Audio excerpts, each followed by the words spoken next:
aquesta nova normalitat avui amb Olga Garcia. Bona nit. Hola, bona nit, Miquel. Com estàs? Doncs molt bé, i avui vinc molt ben sopada. Sí? Sí, perquè si en parlem de plats molt exquisits, que no m'entri gana. Has begut una miqueta? No, No. encara no. Em reservo per després. Perquè et veig avui com a molt alterada. Lorena Vázquez. A mi no em preguntis si he begut, perquè... Has vingut sopada... Jo ara estic a dieta, només bec ara. Sí? Sí. Tu i la Laura Fa esteu constantment vivint a dieta, no? Sí, és una cosa que ens passa des dels 20 anys, jo crec. Des dels 20 anys. Sí, però m'han dit les persones que us tracten a vosaltres que és insufrible tractar-vos. A veure. Perquè, clar, aneu en un lloc a posar-vos bé Sí. i després es mengeu coses que no heu de menjar. Bueno, a veure, Miquel, que m'està mirant ara la meva mare i em dirà però aquesta nena què fa quan surt a sopar? No, em porto molt bé. El que passa que és veritat que algun cap de setmana ens passem una miqueta. Lo just, com tu, no? Sí, com jo. Carlos Rai, bona nit. Bona nit. Com estàs? Molt bé, a veure si aconseguim avui que la Carme faci un TikTok amb nosaltres. Que la Carme faci... O sigui, a veure, estem demanant a una gran chef, o sigui, de les més reconegudes del món, que faci un TikTok. Bueno, això serà històric, però abans, Arnau Vila, bona nit. Què tal? Molt bona nit. Jo no he sopat, vinc molt lleuger. Vens lleuger? Sí, perquè saps què passa? Que avui m'he anat a depilar la part del darrere i últimament tinc, bueno, des de que me l'he depilat, que fa unes hores tinc com moltes flatulències i estic sorprès de la quantitat de flatulències que em puc arribar a tirar. Més que quan obres una Coca-Cola al gas que surt, o sigui, estic super lleuger.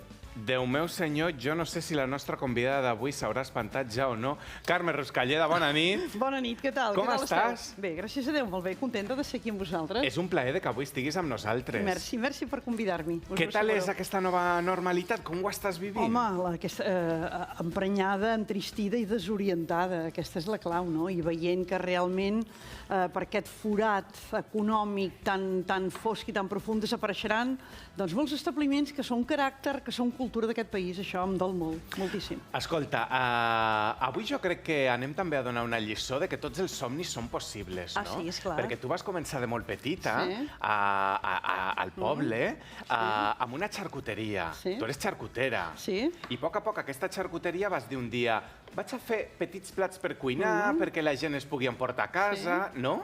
Sí. Era realment... Jo penso que, i això m'entendrà tots els que tinguin botiga i ens estiguin mirant, quan tu obres un establiment per atendre el públic, primer t'ha d'agradar el públic.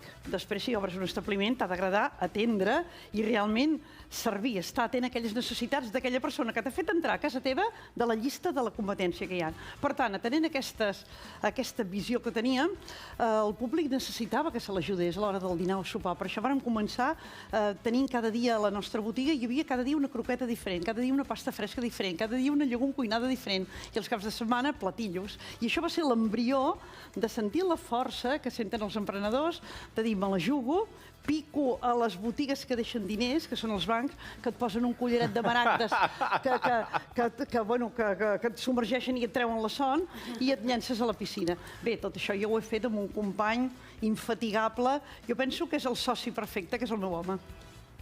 Que és precisament un dels teus grans somnis. Jo crec que has arribat a complir, però t'esperaves arribar fins tan lluny, Carme? Ah, no. Perquè ets tota una institució. Us he de dir una cosa, fixa't. La meva fita, saps quina era? Quan vàrem obrir el Sant Pau. Quan vàrem obrir el Sant Pau, que era ben bé davant mateix de la botiga, va ser ben bé una situació de l'atzar de la vida. L'atzar existeix.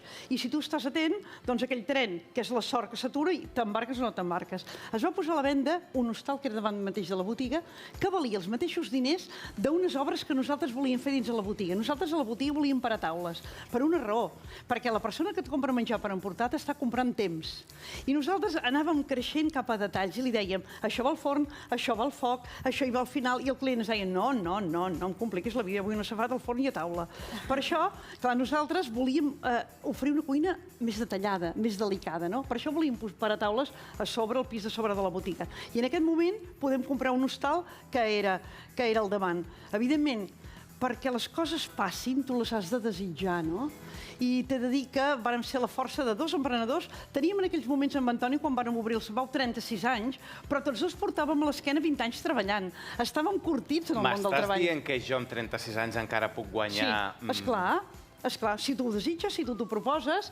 Amb 36 anys vàrem obrir el Sant Pau, però en portàvem 20 treballants. Estàvem curtits. Sabíem que ens enfrontàvem a un desert molt sec i molt difícil. Si tu vols oferir una botiga o un restaurant diferent, amb personalitat, clar, t'exposes a que passi temps perquè el cercle d'aquells clients que donen benzina al teu negoci, doncs es vagi eixamplant. Home, tu sí que dones benzina perquè només veure't ja es veu que ets una dona amb una energia brutal, Carme. Què fas per no estar mai cansada i sempre estar al peu del canó? Suposo que també comptes amb l'ajuda de la teva família, com tu bé deies, amb el soci meravellós que tens, que és el teu home, però també treballes amb el teu fill, colze a colze. Sí, exacte. Des de petita que treballo amb la família. Jo sóc filla d'un pagès que tenia botiga i des de petita, doncs ja quan eres petit i es havien de sembrar patates, que era aquell tall de patata amb el grill, la canalla anàvem a davant, el pare havia fet el soc i tu anaves a darrere posant el tall de patata. I quan hi havia mongetes, anaves a collir mongetes. No és explotació infantil, no. Toca ajudar. I això és un fondo de treball que t'ajuda per la vida. I això estàs fent amb el teu fill ara?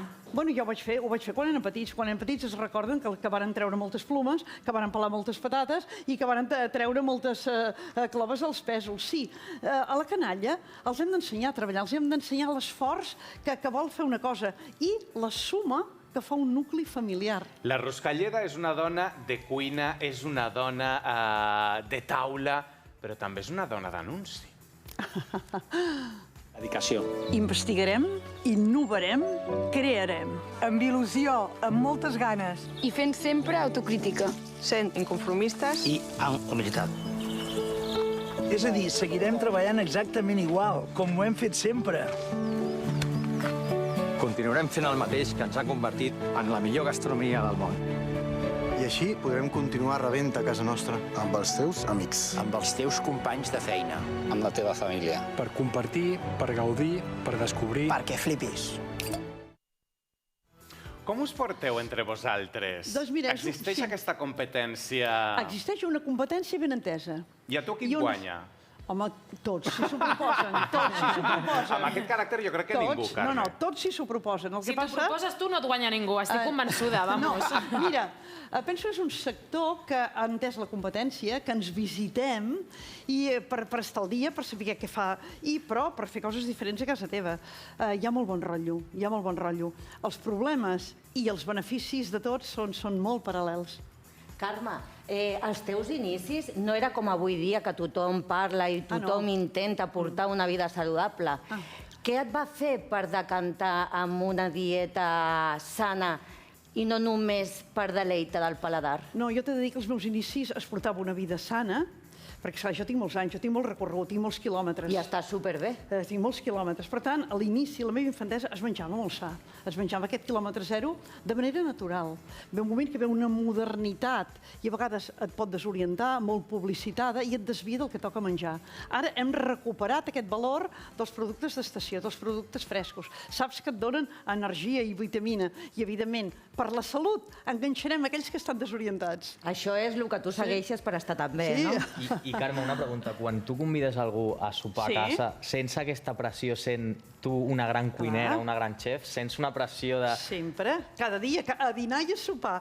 I a dinar tinc el meu home i les netes a vegades, o moltes vegades jo sola. Sempre. No has de badar quan fas el menjar, no has de badar. Si fas un bullit, si fas una truita. Pensa que... Sembla que m'estigui parlant ma mare. No, no has de badar. Clar, no has de badar. Pensa que la cuina, al cap i a la fi, és producte i coneixement. I en aquell producte i aquell coneixement que tu hi apliques, agafa tot aquell clima que hi ha al voltant i pots fer l'experiment aquest vespre. Fes una truita a la francesa sense ganes, serà un nyap. Fes-la amb ganes, serà una cosa deliciosa. Hi ha alguna persona del teu entorn que t'hagi...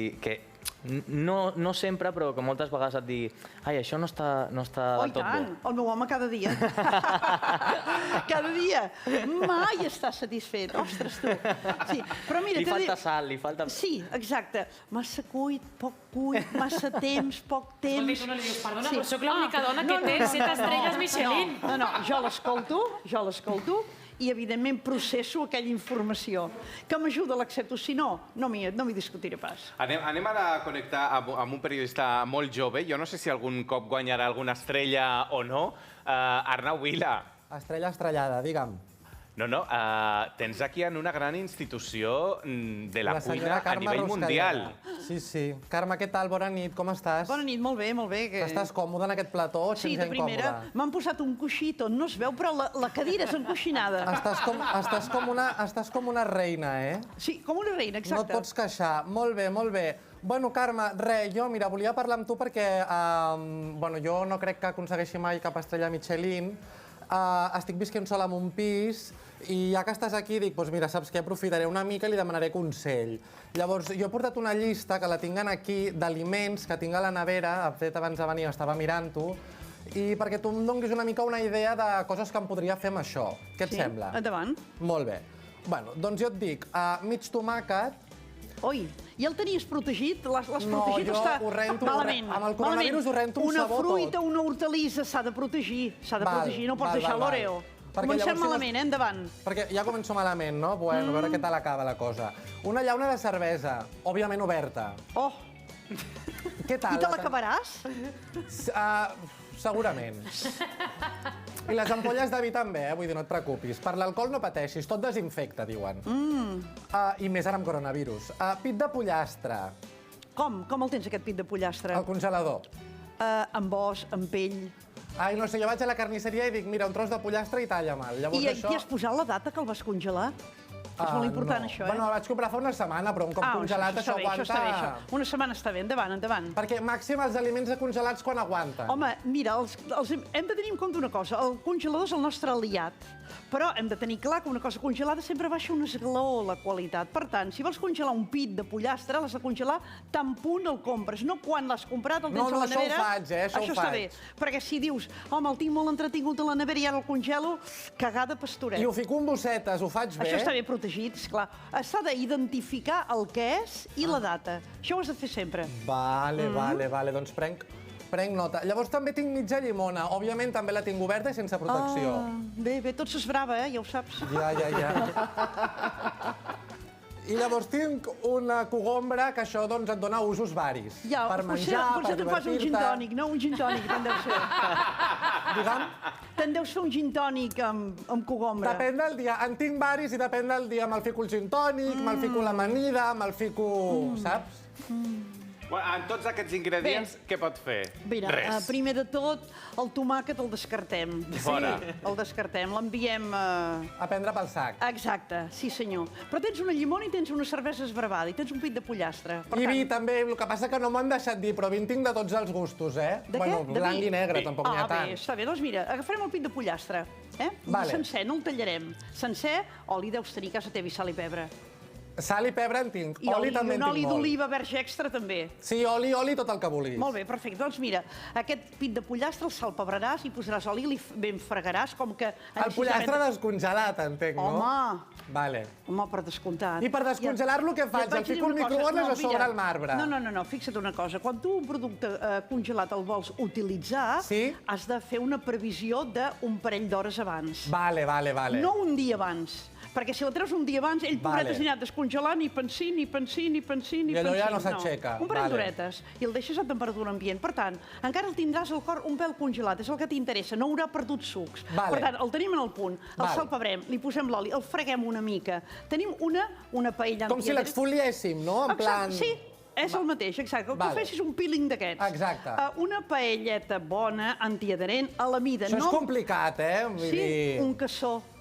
Un cassó, una toalla que pugui anar al foc. Sí, qualsevol... Vale. Que pugui anar al foc i que pugui anar al forn. Forn no en tinc microones. Ho farem sobre el foc, però no problema. Estupendo. Per tant, tenim la peça a la mida del pit. No em posis una d'un diàmetre que n'hi poguessin anar una dotzena de pits. A la mida. Això, quan cuinem, si fem un brou, si fem un rostit, ens ha d'anar a la mida com la roba, a la mida. Sí, tot té que anar a la mida, perquè si no malament. Correcte, doncs tenim la peça i ho posem a escalfar. Quan és calent hi posem el pit i el deixem enrossir per totes les cares, ben ros. Ja comences a tenir una olor de pollastre, sal pebrat. Quan és ros, ahí tires aquesta mitja cervesa esbravada. Si no me l'he begut abans, Carme, perquè... No te la beguis, que hi cuinarem beguda de res, però per cuinar t'anirà bé. I tires aquesta mitja llauna de cervesa i el suc de llimona. I hi baixes el foc. I li deixes jo et diria 3 minuts per cada banda. I llavors ja m'ho puc menjar. I ho decantes. I el cogombre, si no està massa pansit, fes-lo a daus, te l'amaneixes amb oli, sal i pebre, una mica de mostassa i li acompanyes. I penso que serà una cosa bastant de supervivència. D'estrella Michelin com tu, estupendo. No, de supervivència. De supervivència. Gràcies, Arnau. Després hi tornem. Escolta, Carme, per què mengem tan malament? Per què a l'escola no hi ha classes de... N'hi haurà? N'hi haurà. Aniràs tu per totes les escoles del país? Jo hi vaig. Oh, i tant, a moltes escoles. Mira... Els teus nens sí, això sí. Deu ser una escola pija, guapa. No, mira una cosa. Jo estic convençuda que falten pocs telediaris perquè sigui una matèria lectiva a les escoles. La cuina i la nutrició. És tan important saber què menges com saber comunicar-te, escriure, llegir, saber història. És tan important. Per tant, el que hem de convèncer la societat és posa la llista de les coses interessants de la teva vida, la cuina i la nutrició. Dóna les eines a la canalla, forma'ls. Som hereus d'una culinària que és sana, que és fàcil, que és gourmet i que és interessantíssima. Home, no hi girem l'esquena. Llavors, a aquesta criatura li hem de donar tots aquests coneixements i quan sigui gran, que foti el que vulgui. Però almenys li haurem donat eines i coneixement. Jo estic convençuda que molta gent menja malament per desorientació, per no coneixement. Abans era una cosa, per això ja em torno a anar en aquest quilometratge, l'aprenies sense adonar-te'n, perquè realment es cultivava a les cases. No hi havia la televisió. Ara estem fent un servei de televisió. I la televisió, potser hi ha gent que ens està mirant i està menjant. I